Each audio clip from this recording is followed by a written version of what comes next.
শেরপুরের নালিতাবাড়িতে ওভারটেক করে আসা দ্রুতগতির ট্রাক চাপায় মারা গেছেন মোয়াজ্জেম হোসেন নামে এক মোটরসাইকেল চালক।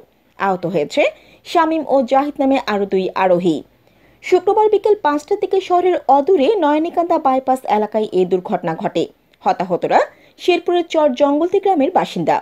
সূত্র জানায়, শেরপুরের চর জঙ্গলতি এলাকার ৩ বন্ধু মোয়াজ্জেম, শামীম ও জাহিদ মোটরসাইকেল যুগে নালিতাবাড়ি আসছিল। প্রতিমধ্যে বিকেল ৫:৩০টার দিকে শহরের নয়নিকান্দা বাইপাস এলাকায় আসা মাত্র বিপরীত দিক থেকে একটি ট্রাক তাদের অতিক্রম করছিল। একই সময় আরও একটি বিপরীতগামী ট্রাক অন্য ট্রাকটিকে ওভারটেকিং করে আসতে চাইলে মোটরসাইকেলের সামনাসামনি চলে আসে। এ সময় মোটরসাইকেলটি নিয়ন্ত্রণের চেষ্টা করা হলেও সামনে একটি হাঁস পড়ে যায়। হাঁসটিকে বাঁচাতে আকস্মিক মোটরসাইকেলের ব্রেক কষলে বিপরীত দিক থেকে আসা ট্রাক তাদের চাপা দেয়। এতে মোটরসাইকেল চালক মোয়াজ্জেম ঘটনাস্থলেই প্রাণ হারায়। গুরুতর আহত হয় শামীম ও জাহিদ। পরে স্থানীয়রা তাদের উদ্ধার করে আহতদের শেরপুর সদর হাসপাতাল এবং নিহতকে নালিতাবাড়ি হাসপাতালে নিয়ে যায়। নিহত মোয়াজ্জেম চর জঙ্গলতি গ্রামের সামাতুল্লাহ ছেলে।